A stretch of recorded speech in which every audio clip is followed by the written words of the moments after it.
आज एक मौजू पे बात करेंगे फॉरेस्ट फायर की। आए दिन हम भद्रवाह में सुनते रहते हैं कि फलां कंपार्टमेंट में फलां ब्लॉक में आग की वारदात पेश आई है। इसी मौजू पे हमारे साथ जुड़े हैं डिविजनल फॉरेस्ट ऑफिसर भद्रवाह से मोहम्मद अयूब खान जी। जी सर, सबसे पहले वेलकम आपका हमारे चैनल पे। सर, किन वजूहात की वजह से कारण फॉरेस्ट फायर में आग लग जाती है सर? शुक्रिया बहुत बहुत। फॉरेस्ट फायर के बहुत सारे रीजंस हैं। ये सबसे पहला रीज़न तो ये है कि भदरवा या चिनाब वैली में हमारे इधर कोई तकरीबन आई थिंक 8 to 9 मंथ्स हो गए हैं कि यहाँ पे एक सिंगल ड्रॉप ऑफ रेन नहीं आया, जिसकी वजह से ये टोटली बहुत लंबा ड्राई स्पेल रहा है। इस ड्राई स्पेल रहने से क्या हुआ कि हमारे जो जंगलों में या फील्ड्स में जो घास थी वो काफ़ी हद तक ड्राई अप हो गई है। और जो हमारे वहाँ पे लीफ लिटर गिरते हैं, पत्ते गिरते हैं, पतझड़ का मौसम पिछले दिनों में चला गया, वो चीज़ काफ़ी हद तक पाइल अप हो गई है। तो क्या होता है कि जब भी छोटा-सा भी कोई स्पार्क होता है तो वो एक बहुत बड़ी फायर में तब्दील हो जाता है। कुछ इसमें कुछ इंटेंशनल होती है और कुछ अनइंटेंशनल होती है। अनइंटेंशनल तो किसी बार ऐसा भी हो जाता है कि हम जंगल में जाते हैं तो हमारे पैरों की रगड़ से भी उनमें आग लग जाती है पत्तों में।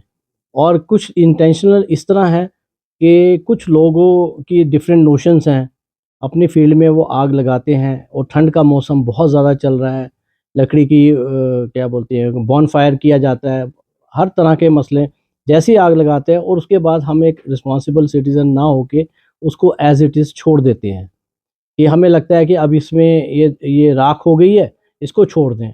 लेकिन ऐसा नहीं होता है कि राख में भी कहीं न कहीं कोई चिंगारी रह जाती है और अगर कोई हवा या थोड़ी-सी तेज़ हवा आ जाए, तो वो दूसरी जगह उड़ के चली जाती है, जिसकी वजह से आग लग जाती है। जो लोग फ़ील्ड में आग लगाते हैं, वो उसको छोड़ देते हैं, जिसकी वजह से जंगल में आग चली जाती है। जी सर, जब कभी जंगल में आग लग जाती है तो कितना चैलेंजिंग रहता है आपके लिए, मतलब उस आग को बुझाने के लिए, आपकी टीम के लिए? देखिए, आग तो चीज़ ही ऐसी है, आग और पानी जिससे इंसान सबसे ज़्यादा डरता है। और आग ऐसी चीज़ है कि इसमें बहुत ज़्यादा चैलेंज रहता है। इसमें लाइफ़ एंड थ्रेट का मसला है। इसमें जो लोग आग बुझाने जाते हैं, वो दे आर ब्रेव हार्ट्स। उनको हम ये कह सकते हैं जैसे एक फ़ौजी बॉर्डर पे जाता है अपने दुश्मन से लड़ने के लिए, उसी तरह समझो हमारे जो जवान हैं या हमारे जो स्टाफ़ है या फॉरेस्ट प्रोटेक्शन फ़ोर्स का स्टाफ़ है या फायर फाइटिंग जो स्टाफ़ है, ये बहुत ज़्यादा चैलेंजिंग है। और जंगल में जब आग लगती है तो उसमें कोई उसका क्वांटम नहीं कर सकते हम कि भई ये आग 1 घंटे में या 2 घंटे में या 4 घंटे में ख़त्म हो जाएगी। ये आग अमूमन इतनी भड़क जाती है कि इसमें मैन पावर भी बहुत ज़्यादा चाहिए होती है और उसके बाद नॉ कॉमन सेंस भी बहुत ज़्यादा ज़रूरत होती है, मैन पावर। और उसके अपोज़िट में हम कोशिश करते हैं कि फायर लाइन बना लें, कंट्रोल क्या बोलते हैं इसको काउंटर फायर करें। काउंटर फायर एक अलग तरीकाकार होता है कि हम एक जगह दूसरी जगह आग लगाते हैं ताकि वो आग आग से टकरा के ख़त्म हो जाती है। बट ये बहुत चैलेंजिंग है, इसको मैं कोई छोटी लेवल पे नहीं देख सकता। और आजकल तो हमारे यहाँ तकरीबन हर जगह ही आग लग रही है, तो हमारा स्टाफ तो राउंड द क्लॉक इसमें काम कर रहा है। और वो आप कहो कि वो उनका एक एक्स्ट्रा एफर्ट है, एक्स्ट्रा माइल वो जा रहे हैं। और उसके बाद भी किसी वक़्त लोग कुछ तनकीद करते हैं कि जी फॉरेस्ट का स्टाफ यहाँ नहीं पहुँचा, ये हम सबकी रिस्पॉन्सिबिलिटी है। आपकी शिकायत मैं मानता हूँ कि कहीं पे नहीं पहुँच पाते हैं, लेकिन क्या करें? जहाँ पहुँचना है वहाँ पर भी पहुँचकर अगर वो अपना काम कर देते हैं, तो इसलिए हम लोग इसमें लोकल्स की मदद लेने की कोशिश कर रहे हैं। हमने अपील की है डिफरेंट मीडिया से, मंदिरों में, मस्जिदों में और लंबरदार, चौकीदार सबसे कह के रखा है। इवन डिस्ट्रिक्ट एडमिनिस्ट्रेशन भी ने भी हमारी पूरी सपोर्ट की है। पुलिस हमारी हेल्प को आ रही है। अब कल एक इंसिडेंस हुआ था बाला में, वहाँ आर्मी ने हमें हेल्प की। आर्मी के 25 जवान आए, हमारे फॉरेस्ट के थे, फॉरेस्ट प्रोटेक्शन फ़ोर्स के थे, टोटल में 60 लोग थे, जिन्होंने इसको 2 घंटे में ही आग को काबू में ला दिया, क्योंकि बहुत खतरनाक आग। फॉरेस्ट एरिया में आग लगा के, घास को आग लगा के क्या अगले साल नई घास लगेगी? इस पे ये बहुत गलत सोच है कि हम यहाँ से धुआँ चल करेंगे और ऊपर से बारिश हो जाएगी, जो कि बिल्कुल गलत है। ऐसा नहीं, बारिश होती है बादलों की वजह से। उल्टा हमारा यहाँ पे स्मॉग इतना फैल गया है, इतना ज़्यादा ये हो गया है, हमारे बुज़ुर्ग, हमारे बच्चे, हमारे जवान जो इस आग के आस-पास कहीं रहते हैं, उनको हार्ट की प्रॉब्लम्स हो रही हैं, लंग्स की प्रॉब्लम्स हो रही हैं। तो और ये बहुत ही खतरनाक किस्म की चीज़ है, क्योंकि इसमें कार्बन मोनोऑक्साइड हमारे अंदर जिस्म में जाती है, जो कि डैमेज ही करती है। और मैं तो लोगों से यही कहूँगा कि मेहरबानी करके थोड़ा-सा खुदारा इसकी तरफ सोचें और ये काम ना करें। जो ये काम कर रहे हैं उनके लिए क्या उनके अथॉरिटी जो लिए है एक्शन क्या हमने ले रहा है? जी, जी, जी।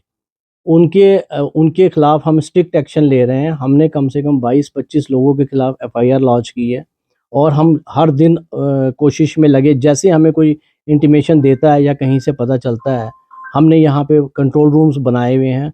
आई थिंक नवंबर में मैंने बनाया था कंट्रोल रूम, जो उतनी पोटेंशियल से काम नहीं कर रहा था, लेकिन उसके बाद हमने जब देखे कि दिसंबर में फायर इंसिडेंसेस बढ़ गए, तो हमने यहाँ पे हर रेंज में एक-एक कंट्रोल रूम बनाया है। और यहाँ मेरे डिस्ट्रिक्ट इस हेडक्वार्टर पे भी कंट्रोल रूम बनाया है, जिसको हेड एक रेंज ऑफिसर कर रहे हैं, रेंज ऑफिसर साहिल आज़ाद हुसैन साहब वो कर रहे हैं। और मैं कंट्रोल रूम डोडा से भी कहूँगा और पीसीआर कंट्रोल रूम जो भदरवा में है उनसे भी कहूँगा कि आज़ाद साहब के साथ ये टाई अप रखें और जैसे भी कोई इंसिडेंस इनको पता चलता है, ये मुझे कॉल करके बताते हैं। तो मैं जब किसी दूसरे को बताऊँ, इससे बेटर है कि जो कंट्रोल रूम इंचार्ज है, उनको बताएँगे तो शायद प्रोडक्टिव और एक्शन इमीडिएट एक्शन होगा, जिसकी वजह से ये इंसिडेंसेस ऐसे इस टाइप के इंसिडेंसेस हम इसको रिड्यूस कर सकते हैं, मिनिमाइज़ कर सकते हैं और बिल्कुल ख़त्म भी कर सकते हैं। तो सर लास्ट पे इन जनरल मैसेज क्या पब्लिक के लिए आप देते हैं? मैं भदरवा की और चिनाब एरिया की टोटल पब्लिक को एक चीज़ का अपील करूँगा, एक रिक्वेस्ट करूँगा, इल्तिजा करूँगा कि मेहरबानी करके आग अपने खेतों में भी ना लगाएँ। जब ये आग इस वक़्त के हालात ऐसे नहीं हैं, ये बढ़ के कहीं दूर चली जाती है और जब कभी जंगल में आग लगती है, उससे हमारे जो जीव-जंतु हैं, जो चरिंद-परिंद हैं, सब पे असर पड़ता है। हमारे दरख्तों में असर पड़ता है और इसकी जो स्मोक निकलती है, उससे हमारे जो बुज़ुर्ग, बच्चे, जवान सबके लिए सेहत के लिए मुश्किल है। तो मेहरबानी करके आग ना लगाएँ। अगर आपको कहीं आप बैठे हैं और आपको ठंड लग रही है, आप आग लगाएँ, तो जब आप वहाँ से उठकर जाएँ तो उसको काइंडली बुझा कर जाएँ। तो और अगर आपको कहीं पर भी कोई आग लगाता हुआ मिल जाए, आप काइंडली हमें अप्रोच करें, हम उसके खिलाफ स्ट्रिक्ट एक्शन देंगे। और अगर कोई जंगल में जाता भी है, जंगल उनका अपना है, जहाँ मर्ज़ी जाएँ, बट कोशिश करें कि कोई बीड़ी, सिगरेट या कोई ऐसा इन्फ्लेमेबल मटीरियल लेके जंगल में ना जाएँ और अगर जाएँ भी तो अपने साथ ही उसको ख़त्म करके आएँ। और अगर आपको कहीं लगता है कि आग लगी है, तो काइंडली हमारे कंट्रोल रूम को इमीडिएटली इन्फॉर्म करें, पीसीआर भदरवा को इन्फॉर्म करें, डीसी ऑफ़िस में कंट्रोल रूम है, उनको इन्फॉर्म करें।